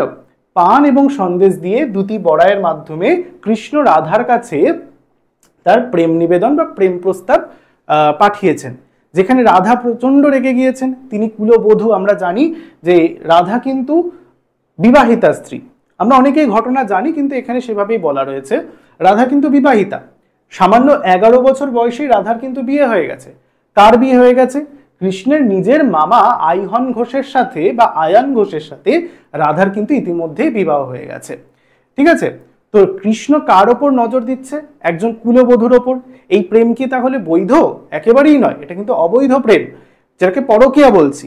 কৃষ্ণ তার সম্পর্কে নিজের মাতুলানি বা মামির সাথে প্রেম করার একটা অভিপ্রায় দেখছে। ঠিক আছে, কৃষ্ণের নিজের মামা আইহন ঘোষ বা আয়ান ঘোষের সঙ্গে রাধার যখন বিবাহ হয়েছে, তার পরবর্তীকালে রাধার প্রতি আকৃষ্ট হয়ে, তার মামির প্রতি আকৃষ্ট হয়ে কৃষ্ণ তার কাছে প্রেম নিবেদন করছেন। তো তাম্বুল খণ্ডে এটাই, এবং সেখানে দুটি বড়াই, অর্থাৎ কি আমাদের বড়াই চরিত্র কৃষ্ণের প্রেম প্রস্তাব নিয়ে গিয়ে রাধার কাছে পরিবেশন করেছেন। আবার আরেকদিকে বলে দিই, এই বড়াই কিন্তু অপরদিকে হচ্ছে রাধার পিসি শাশুড়ি সম্পর্কে। ঠিক আছে, মানে আইহন ঘোষের বা আয়ান ঘোষের সম্পর্কে পিসি হচ্ছে বড়াই। তো সেই বড়াই কি করছে না, নিজের ভাইপোর কথা না ভেবে অন্য এক ছেলের প্রেম প্রস্তাব রাধার কাছে নিয়ে গিয়ে প্রস্তাবিত করছে। তো এই হচ্ছে মূলত তাম্বুল খণ্ড। এবার হচ্ছে দান খণ্ড, অর্থাৎ কি দানি সেজে কৃষ্ণ কি করেছে, রাধার কাছ থেকে তার দেহ যৌবন যমুনার ঘাটে, অর্থাৎ কি বৃন্দাবনের যে বাজার রয়েছে সেখানে তার যৌবন দেহ দাবি করেছেন দানি সেজে কৃষ্ণ। তারপর নৌকা খণ্ড, জল বিহারের কথা রয়েছে এখানে, সংক্ষেপে বলছি। ভার খণ্ড, যেখানে রাধার ভার বহন করেছেন কৃষ্ণ, নানা এখানে ঘটনা রয়েছে। ছত্রখণ্ড, যেখানে রোদ থেকে রাধাকে বাঁচানোর জন্য কৃষ্ণ তার মাথায় ছাতা ধরেছেন, তাই ছত্রখণ্ড। সপ্তম খণ্ডে রয়েছে বৃন্দাবন খণ্ড। এরপরে রয়েছে বস্ত্রহরণ খণ্ড, এটার সঙ্গে আমরা খুব পরিচিত, যেখানে আমরা দেখতে পাই যে রাধা তার গোপিনীদের সঙ্গে গিয়েছেন যমুনার জলে স্নান করতে। সেখানে গাছের ডালে তিনি রেখে দিয়েছেন বা পাশেই তিনি রেখে দিয়েছেন কি তার কাপড়গুলি, যেটা তিনি স্নান সেরে উঠে পড়বেন, কিন্তু সেই অবস্থায় কৃষ্ণ তাদের কাপড় বা বস্ত্রগুলিকে হরণ করে নিয়ে গাছের ডালের ওপরে বসে রয়েছে। এই আমরা অনেকে কার্টুনে এই জিনিসটা দেখেছি, সেটা হচ্ছে বস্ত্রহরণ খণ্ড। কালীয় দমন খণ্ড, এটা আমরা জানি যমুনার জলে আসা কালীয় নাগ দমন করার জন্য, যেখানে পঞ্চমুখী কালীয় নাগের ওপর মাথার ওপর উঠে কৃষ্ণ নৃত্য করেছিলেন, সেই কালীয় নাগ দমন খণ্ড রয়েছে এই খণ্ডে। 10 নম্বর খণ্ডের নাম হচ্ছে হাড় খণ্ড, যেখানে দেখা যাচ্ছে যে রাধার হাড় চুরি করেছেন কৃষ্ণ, এবং রাধা তাতে অত্যন্ত ক্রুদ্ধ। তিনি কৃষ্ণকে বারবার বলা সত্ত্বেও কিন্তু কৃষ্ণ তার হাড়টি ফিরিয়ে দিলেন না। তখন অগত্যা রাধারানী গিয়ে কি করলেন, আমাদের যশোদা মায়ের কাছে নালিশ বা অভিযোগ জানালেন কৃষ্ণের বিরুদ্ধে, যে কৃষ্ণ আমার হাড় চুরি করে নিয়েছে। কৃষ্ণ একেতেই উপদ্রব করে, প্রত্যেকটা বাড়ির কাছ থেকে গোপিনীর কাছ থেকে কি করছে, মাখন দধি দুগ্ধ খেয়ে এমনি নন্দের হচ্ছে নাক কাটিয়ে দিচ্ছে সমাজে। তার উপর আবার রাধার তিনি কি করেছেন, হাড় চুরি করেছেন। এতে রাধা ক্রুদ্ধ হয়ে মা যশোদার কাছে গিয়ে নালিশ করেছে। তো এটা হচ্ছে হাড় খণ্ড, যেখানে হাড় চুরির ঘটনা বলা হয়েছে। পরবর্তী 11 নম্বর খণ্ড হচ্ছে বান খণ্ড, যেখানে দেখা যাচ্ছে কৃষ্ণ এবার রাধা যে অভিযোগ করেছে মা যশোদার কাছে, তার ফলে মা যশোদা কৃষ্ণকে যথেষ্ট বকেছে, প্রহার করেছে, তিরস্কার করেছে। এতে কৃষ্ণ এবার গেছে খুব রেগে। এবার কৃষ্ণ ভাবছেন, দাঁড়াও রাধা, তোমাকে একটা শাস্তি দিতে হবে। তো এই শাস্তি দেওয়ার পরিকল্পনা করে কাম বানে জর্জরিত করে রাধাকে প্রায় মৃত্যুর মুখে ঠেলে দিয়েছিলেন কৃষ্ণ, যেখানে বান মেরে কাম বানের দ্বারা আহত করে, কামদেবকে ডেকে তিনি কাম বানের দ্বারা আহত করে রাধাকে প্রায় মূর্ছিত করে দিয়েছিলেন। ঠিক আছে, তো এর পরবর্তীকালে অনেকটা বলা যেতে পারে এখন একটু টার্ন ওভার হয়, মূলত কোথা থেকে বৃন্দাবন খণ্ড থেকে আমরা রাধাকে একটু কৃষ্ণ অনুরাগিনী হতে দেখতে পারি। এই যে তাম্বুল, দান, নৌকা, ভার, ছত্র, এই কটা খণ্ডের মধ্যে খুব একটা বেশি রাধা কিন্তু কৃষ্ণ অনুরাগিনী নন। কৃষ্ণকে তিনি মোটেই পছন্দ করেন না। ঠিক আছে, কারণ রাধা কুলবধূ, সে ভালো মতোই জানে যে কৃষ্ণর সাথে প্রেম করা বা কৃষ্ণের চাতুরিতে পা দেওয়া মানেই হচ্ছে তার কুলের কলঙ্ক লাগা, তার কুলাঙ্গার হওয়া। তিনি নিজের কুলেই কলঙ্ক লাগাবেন, সেটা তিনি করবেন না, কারণ তিনি একজন সৎ কুলবধূ। কিন্তু পরবর্তীকালে আমরা বৃন্দাবন খণ্ড থেকে মোটামুটিভাবে দেখতে পাই রাধা একটু ধীরে ধীরে কৃষ্ণের প্রতি মন গলছে, এবং পরবর্তীকালে যখন বানখণ্ডে এসছে, আফটার দি বানখণ্ড, অর্থাৎ কি বানখণ্ডে যখন কৃষ্ণ কামবানে জর্জরিত করেছেন রাধাকে, এই বানখণ্ডের পর থেকে কিন্তু রাধার মধ্যে একটা অভূতপূর্ব পরিবর্তন দেখা যায়। কিভাবে একটু বলি। তো বানখণ্ডে যখন কৃষ্ণ রাধাকে কামবান দ্বারা মূর্ছিত করেছেন, তখন বড়াই প্রচন্ড রেগে গিয়েছিল যে নারী হত্যার পাপ লাগবে তোমার ওপর, তুমি এক নারীকে কামবান দিয়ে তাকে জর্জরিত করে প্রায় হত্যার মুখোমুখি পাঠিয়ে দিয়েছো। তো কৃষ্ণ তখন এতে খুবই ভয় পেয়ে যায়। ঠিক আছে, তো কৃষ্ণ ভয় পেয়ে যাওয়ার পর কৃষ্ণ আবার তাকে রাধাকে জীবিত করে দেন, এবং রাধা জীবিত হওয়ার পর থেকে অত্যন্ত কৃষ্ণ অনুরাগিনী হয়ে ওঠেন। ঠিক আছে, এই বানখণ্ড থেকে মূলত আমরা রাধার মধ্যে একটা কৃষ্ণ প্রেমের যে বিভোর ভাব, সেটা প্রকৃতপক্ষে আমরা মানে প্রত্যক্ষ করতে পারি। এরপরে রয়েছে বংশীখণ্ড। এখানে আবার উল্টো, প্রথমে কৃষ্ণ চুরি করলেন রাধার হার, এরপর বংশীখণ্ডে আমরা দেখতে পাচ্ছি রাধা চুরি করছে কৃষ্ণের সপ্তস্বরা বাঁশি। বংশী মানে বাঁশি, আমরা জানি কৃষ্ণের যে বাঁশের বাঁশিটি রয়েছে সেটি থেকে সপ্তসুর একবারে বেরোতো। সেই সপ্তস্বরা কৃষ্ণের সব থেকে কাছের যে বস্তুটি, সব থেকে প্রিয় বস্তু কৃষ্ণের, সেটি হচ্ছে সেই সপ্তস্বরা বাঁশি। এই বংশীখণ্ডে কিন্তু রাধা সেই কৃষ্ণের সপ্তস্বরা বাঁশি হরণ করতে দেখা যায়। এতেই আবার কৃষ্ণ খুব ক্রুদ্ধ হয়েছেন। ঠিক আছে, এখানেও আমরা দেখতে পাচ্ছি সেই ক্রুদ্ধতার কথা। বংশীখণ্ডের পর আসছে রাধা বিরহ। রাধা বিরহ, দেখো শব্দটার সঙ্গে কিন্তু খণ্ড, আমরা প্রত্যেকটা যে খণ্ডগুলো রয়েছে তার সঙ্গে কিন্তু খণ্ড শব্দটার একটা যুক্তিকরণ পাচ্ছি, কিন্তু রাধা বিরহ 13তম যে খণ্ডটি রয়েছে তার সঙ্গে কিন্তু কোনো খণ্ড শব্দ যুক্ত নেই, এটা মাথায় রাখতে হবে। আচ্ছা, তার কারণ হচ্ছে অনেকে মনে করেন যে রাধা বিরহ কিন্তু প্রক্ষিপ্ত। প্রক্ষিপ্ত মানে পরবর্তীকালে অ্যাড করা হয়েছে, যুক্ত করা হয়েছে। এটা অনেকে মনে করেন যে হয়তো বড়চণ্ডী দাসের জামাই বা পরবর্তী জেনারেশন হতে পারে এই রাধা বিরহ খণ্ডটা যুক্ত করেছেন, কারণ এই রাধা বিরহের মধ্যে অনেক অংশ আছে যা পূর্ববর্তী অনেক পদের সঙ্গে একটু অমিল রয়েছে, ভণিতাতে অমিল রয়েছে, ভাষাগত অমিল রয়েছে, তাই মনে করা হয় রাধা বিরহটা প্রক্ষিপ্ত, পরবর্তীকালে যোগ করা হয়েছে। কিন্তু তবুও 13টি খণ্ড হিসাবে আমরা রাধা বিরহকে পড়বো, কিন্তু এখানে আমরা কিন্তু রাধা বিরহ খণ্ড উচ্চারণ করব না, শুধু রাধা বিরহটাই বলবো। তো এখানে বিরহ কেন বলা হচ্ছে? বিরহ মানে হচ্ছে বেদনা বা ব্যথা বা বিচ্ছিন্নতা। তো কি হয়েছে, রাধা যখন কৃষ্ণের সপ্তস্বরা বাঁশি হরণ করেছে তখন কৃষ্ণ অত্যন্ত ক্রুদ্ধ হয়েছে, কিন্তু তার পরবর্তীকালেও কৃষ্ণ অনেক ছলচাতুরি করে রাধার কাছ থেকে সপ্তস্বরা বাঁশি ছিনিয়ে নিয়েছেন, পেয়ে গেছেন। তো এরপর মূলত ঘটনাটা বা আমাদের যেটা দেখি সেটা একটু টার্ন ওভার হয়, মানে বলা যেতে পারে শ্রীকৃষ্ণ কীর্তন কাব্যের একটা মোড় ঘোরানো পরিবর্তন আসে এই বংশীখণ্ডের পর থেকে, যখন দেখা যায় রাধাকে কৃষ্ণ ডেকেছেন শেষবারের মতো দেখা করবেন বলে। কেন বলছি শেষবারের মতো? কারণ কৃষ্ণের জন্ম তো শুধুমাত্র রাধার সঙ্গে প্রণয় নিবেদনের জন্য নয়, কৃষ্ণের জন্ম হয়েছিল আরো অনেক বড় কাজের জন্য, যেখানে তার প্রথম কাজই ছিল মথুরা থেকে তার মামা কংসকে মুক্ত করা, মথুরার ওপর থেকে মামা কংসের শাসন মুক্ত করা। তো বৃন্দাবন থেকে যখন তিনি মথুরায় যাওয়ার জন্য সিদ্ধান্ত নেন, এবার তাকে মথুরায় যেতে হবে তার কার্য সম্পাদনের জন্য, তার জন্ম যে কারণে হয়েছে সেটাকে চরিতার্থ করতে হবে। তো তখন আমরা বংশীখণ্ডের পর থেকে সেই টার্নওভারটা বা সেই মূল পরিবর্তনটা আমরা দেখতে পাই। তো কি হয় না, রাধাকে কৃষ্ণ ডেকেছেন শেষবারের মতো দেখা করার জন্য এবং শেষবারের জন্য মিলনের জন্য। ঠিক আছে, রাধা বর্ষাকালীন অভিসারে গিয়েছেন কৃষ্ণের সঙ্গে মিলনে, এবং মিলনের পর রাধা কৃষ্ণের কোলেই মাথা রেখে ঘুমিয়ে পড়েছিলেন।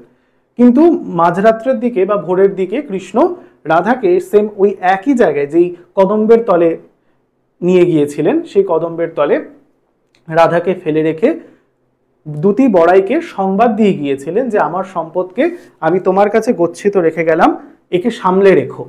ঠিক আছে, তো এভাবে রাধাকে ফেলে রেখে কৃষ্ণ বৃন্দাবন ছেড়ে পুরোপুরির জন্য মথুরা চলে যান। ওই রাত্রের পর কৃষ্ণকে আর রাধা দেখতে পারেননি।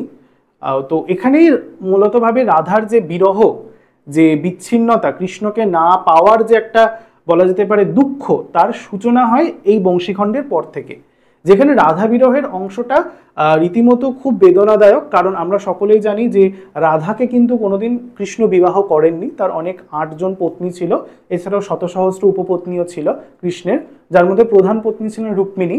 তো পরবর্তীকালে এই রাধা বিরহটা দেখা যাচ্ছে যে এখানে রাধার মূলত সেই বিরহ ব্যথার কথা, বেদনার কথা তুলে ধরা হচ্ছে। তার পরবর্তীকালেও রাধা বিরহের কিছুটা অংশ বা পুঁথিটির মূল পুঁথিটির যে খণ্ড রয়েছে সেখান থেকে কিন্তু অনেকটা অংশই কালের নিয়মে বিনষ্ট হয়েছে, যার কারণে কিন্তু রাধা বিরহের শেষমেশ কি ঘটনা ঘটলো সেটা কিন্তু এখনো আমাদের কাছে অজানা। রাধার বিরহ ব্যথা কি ঘুচলো, রাধা কি কৃষ্ণকে পেল, এই ঘটনাটা কিন্তু আমাদের কাছে অজানা, কারণ রাধা বিরহের কিছু অংশ কিন্তু পুঁথিতে খণ্ডিত হিসেবে রয়েছে।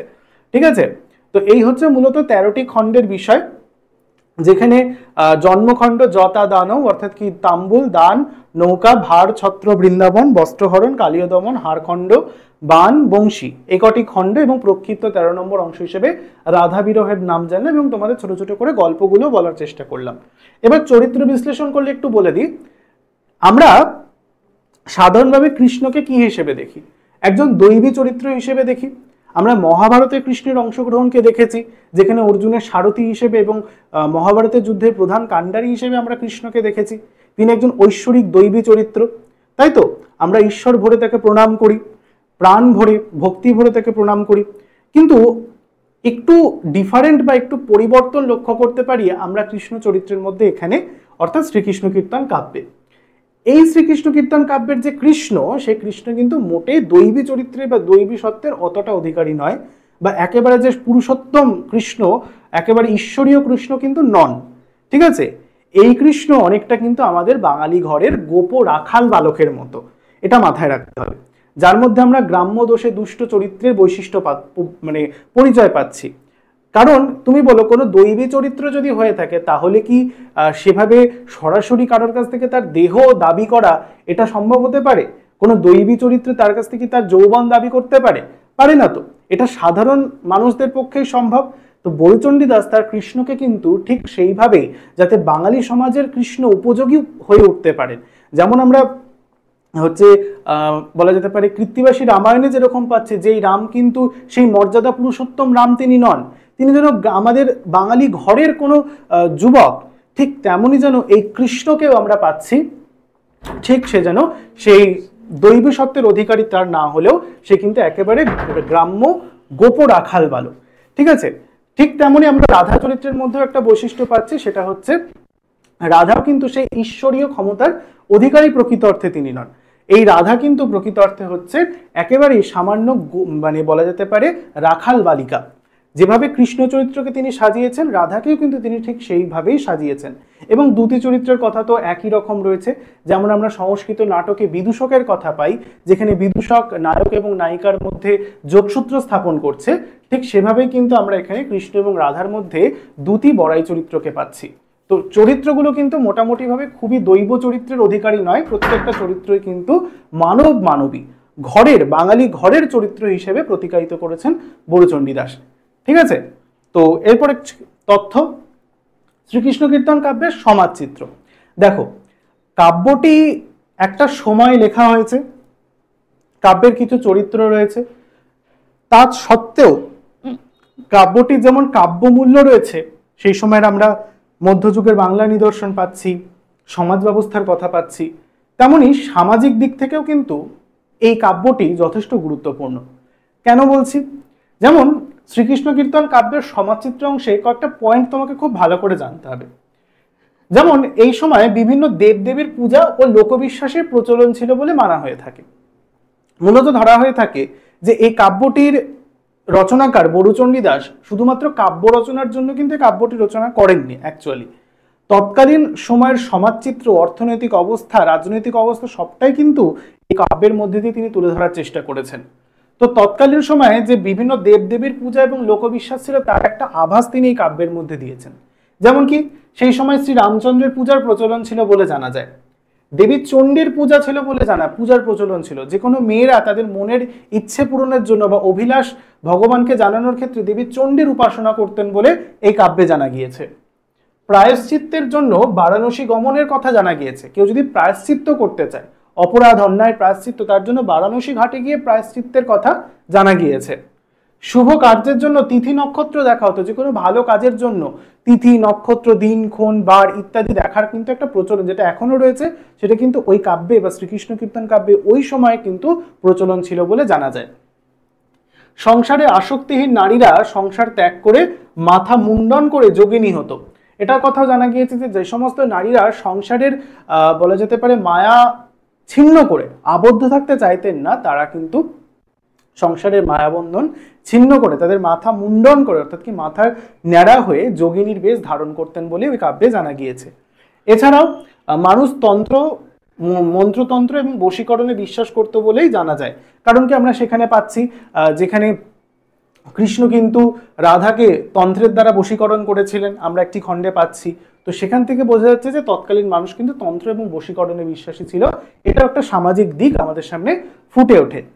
এবার সামাজিক রীতিনীতি, যেমন কি এই সময় বাল্যবিবাহের প্রথা প্রচলিত ছিল, কারণ রাধার বয়স 11 বছর যখন তার বিয়ে হয়েছে, তাহলে বাল্যবিবাহের প্রচলন বা ছিল বলে এই কাব্যে আমরা জানতে পারছি। সে তৎকালীন সমাজে এক ঘরে করে দেওয়ার প্রথা প্রচলিত ছিল। অস্পৃশ্যতা, বিভিন্ন জাতি ধর্মের মধ্যে অস্পৃশ্যতা প্রথা অস্তিত্ব ছিল বলে জানা যায়।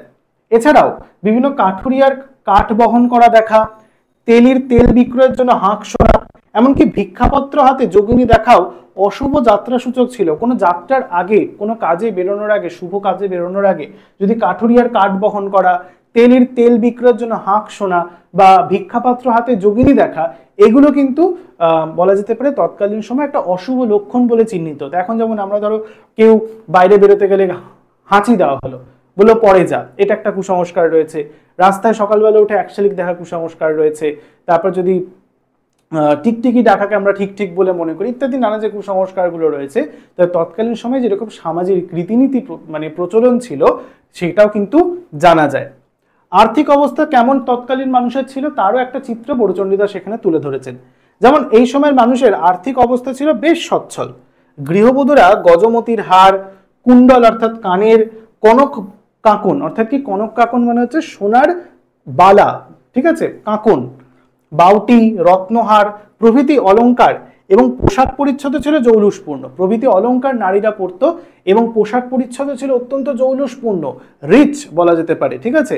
জরির কাজ করা, ঠিক আছে, বিভিন্ন সুন্দর সূক্ষ্ম কাপড়ের, মলমল কাপড়ের বা মখমল কাপড়ের তৈরি কাপড়, উচ্চ মানে বলা যেতে পারে হাই কোয়ালিটির যে কাপড়গুলো রয়েছে সেগুলোর অস্তিত্ব কিন্তু আমরা এই শ্রীকৃষ্ণ কীর্তন কাব্যে পাই। এবং বিভিন্ন বৃত্তি, যেমন কি তৎকালীন সমাজের মানুষরা কিভাবে তাদের রোজগার করত, বিভিন্ন বৃত্তির কথা জানা যায়। যেমন গোপ, গোপন নয় গোপ হবে, গোপ মানে কি রাখাল, এই কথা জানাতে পারছি আমরা। যারা হচ্ছে মূলত গোয়ালা বৃত্তির কথা জানতে পাচ্ছি।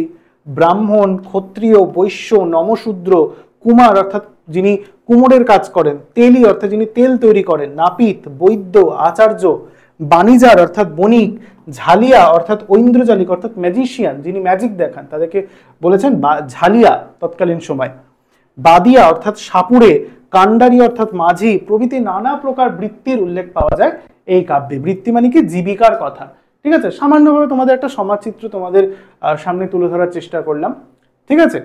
তো এই গেল সমাজচিত্র কাব্যের। আচ্ছা, এবার শ্রীকৃষ্ণ কীর্তন কাব্যের একটা সামগ্রিক তোমাদের যে কথাটা জানতে হবে সেটা হচ্ছে কয়েকটা গুরুত্বপূর্ণ প্রশ্ন। আশা করছি এই প্রশ্নগুলো জানলেই তোমাদের জন্য একেবারে বলা যেতে পারে যথাযথ প্রশ্ন, এর বাইরে না জানলেও চলবে। কি কি প্রশ্নগুলো একটু ভালো করে নোট ডাউন করে নাও। যে বাংলায় লেখা রাধাকৃষ্ণ লীলা বিষয়ক প্রথম আখ্যান কাব্য কোনটি? শ্রীকৃষ্ণ কীর্তন কাব্য। শ্রীকৃষ্ণ কীর্তন কাব্যটি কোন যুগের নিদর্শন? শ্রীকৃষ্ণ কীর্তন কাব্যটি মধ্যযুগের নিদর্শন। 3 নম্বর প্রশ্ন বলছে শ্রীকৃষ্ণ কীর্তন কাব্যের পুঁথিটি আবিষ্কার করেন কে? এইমাত্র আমরা জানলাম শ্রী বসন্তরঞ্জন রায় বিদ্যোৎবল্লভ মহাশয়। পরবর্তীতে পুঁথিটি কার বাড়ি থেকে আবিষ্কৃত হয়েছিল? পুঁথিটি দেবেন্দ্রনাথ মুখোপাধ্যায়ের গোয়াল ঘরের মাচা থেকে আবিষ্কৃত হয়েছিল। পুঁথিটি আবিষ্কৃত হয়েছিল কত সালে? 1909 সালে। এই প্রশ্নগুলো কিন্তু খুব ইম্পর্টেন্ট, ঠিক আছে। তারপরও পুঁথিটি প্রকাশিত হয়েছিল কবে? ঠিক একই সালে যে বছর চর্যাপদ প্রকাশিত হয়, অর্থাৎ 1916 সালে। কোথা থেকে? না বঙ্গীয় সাহিত্য পরিষদ থেকে। একবারে লিখে দিয়েছি আমি প্রশ্নটা। শ্রীকৃষ্ণ কীর্তন কাব্যের মোট খণ্ড কটি? আমরা এইমাত্র জানলাম 13টি খণ্ড। প্রথম এবং শেষ খণ্ডের নাম কি? প্রথম খণ্ডের নাম জন্মখণ্ড এবং শেষ খণ্ডের নাম রাধা বিরহ। কাব্যের মূল চরিত্র কটি? কাব্যের মূল চরিত্র হচ্ছে 3টি, রাধা, কৃষ্ণ এবং বড়াই। কাব্যের দ্যুতি চরিত্র কোনটি বা পিয়ন বা ঘটকের চরিত্র কোনটি? আমরা সেটা জানছি, বড়াই চরিত্র হচ্ছে এই কাব্যের দ্যুতি চরিত্র। কাব্যটি কোন জেলা থেকে আবিষ্কৃত হয়েছিল? কাব্যটি বাঁকুড়া জেলা থেকে আবিষ্কৃত হয়েছিল। বাঁকুড়া জেলার বনবিষ্ণুপুরের কাছাকাছি কাঁকিল্লা গ্রামে, মাথায় রাখতে হবে, ঠিক আছে। এই গেল। আচ্ছা, পরের প্রশ্ন, শ্রীকৃষ্ণ কীর্তন কাব্যের অন্য যে নাম নিয়ে বিতর্ক হয়েছে সেটি হচ্ছে শ্রীকৃষ্ণ সন্দর্ভ। শ্রীকৃষ্ণ কীর্তন কাব্যটি কি জাতীয় কাব্য? এটি হচ্ছে রাধাকৃষ্ণের প্রণয়মূলক আখ্যান কাব্য। তারপর শ্রীকৃষ্ণ কীর্তন কাব্যটি এক ধরনের কি ধরনের কাব্য? একটি নাটগীতি বা নাট্যকাব্য, যেটি অধ্যাপক সুকুমার সেন একে নাট্যকাব্য বলেছেন, মাথায় রাখতে হবে, অধ্যাপক সুকুমার সেন তিনি এই কাব্যটিকে নাট্যকাব্য বলেছেন। শ্রীকৃষ্ণ কীর্তন কাব্যের অভিনবত্ব কি? এখানে অভিনবত্ব মানে নতুনত্বতা। কি নতুনত্ব রয়েছে এই কাব্যটির মধ্যে? এইটিতে রয়েছে আখ্যানের প্রভাব, সংলাপের প্রভাব এবং গীতির সংমিশ্রণ। এই কাব্যটির মধ্যে গীতি মানে কি? গানের সংমিশ্রণ দেখা যায়। এই কাব্যের প্রধান ছন্দ কি? এই কাব্যের প্রধান ছন্দ হচ্ছে পয়ার এবং ত্রিপদী ছন্দ। বড়ুচণ্ডী দাসের শ্রীকৃষ্ণ কীর্তন কাব্যটি রচিত হয়েছে কবে? প্রাক চৈতন্য যুগ। এটা মাথায় রাখতে হবে। কোন যুগে? প্রাক চৈতন্য, অর্থাৎ কি চৈতন্যদেবের আবির্ভাবের পূর্বকালীন সময় এই বড়ুচণ্ডী দাসের শ্রীকৃষ্ণ কীর্তন কাব্যখানি রচিত হয়েছিল। শ্রীকৃষ্ণ কীর্তন কাব্য রচনায় বড়ুচণ্ডী দাস ঋণ গ্রহণ করেছেন কোথা থেকে? গীত গোবিন্দ থেকে। কার লেখা গীত গোবিন্দ? জয়দেব রচিত সংস্কৃত বিখ্যাত কবি, গীতিকবি, সংস্কৃত বিখ্যাত জয়দেব রচিত গীত গোবিন্দম থেকে তিনি ঋণ গ্রহণ করেছেন। বড়ুচণ্ডী দাস উপাদান সংগ্রহ করে নিজের কাব্যকে রচনা করেছেন। শ্রীকৃষ্ণ কীর্তন কাব্যের রাধার বয়স কত? 11 বছর। রাধার স্বামীর নাম কি? রাধার স্বামী হলেন আইহন বা আয়ান ঘোষ। শ্রীকৃষ্ণ কীর্তন কাব্যের মুখবন্ধ অংশটি কে লিখেছিলেন? রামেন্দ্র সুন্দর ত্রিবেদী। প্রকাশের সময় শ্রীকৃষ্ণ কীর্তন কাব্যের বৃহত্তম খণ্ড কোনটি? দান খণ্ড।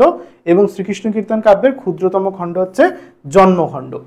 তো মোটামুটিভাবে সম্পূর্ণ ডিটেইলড আলোচনা সহ এবং কোশ্চেন যেগুলো তোমাদের অবশ্যই মাথায় রাখতে হবে সেগুলো আলোচনা করে দিলাম আজকের এই ক্লাসে। শ্রীকৃষ্ণ কীর্তন কাব্য বাংলা সাহিত্যের মধ্যযুগের অন্যতম একটি নিদর্শন। আজকের এই ক্লাসটি তোমাদের কেমন লাগলো, তোমরা কতটা বুঝতে পারলে এবং কতটা হেল্পফুল হলো সেটা কিন্তু জানাতে ভুলবে না। দেখা যাচ্ছে তাহলে পরের ভিডিওটিতে অন্যান্য সাহিত্যের ইতিহাসের আলোচনার পার্টগুলো নিয়ে। যদি প্রয়োজন হয় তাহলে অবশ্যই কমেন্ট করো, তোমাদের একটা ভোট করো যে তোমরা কোন পার্টটা আগে চাইছো, তাহলে সেটা নিয়ে আমরা সবার আগে আলোচনা করব। আজকে শ্রীকৃষ্ণ কীর্তন আলোচনার পর তোমরা কোন অংশটা চাইছো অবশ্যই কিন্তু জানাতে ভুলবে না। দেখা হচ্ছে তাহলে পরের ভিডিওটিতে। ভালো লাগলে অবশ্যই ভিডিওটাকে একটা লাইক করবে এবং তোমাদের কমেন্টটা করতে কিন্তু একদমই ভুলবে না। তাহলে দেখা হচ্ছে পরের ভিডিওটিতে। কেমন লাগলো জানাবে। সকলে ভালো থেকো। টাটা।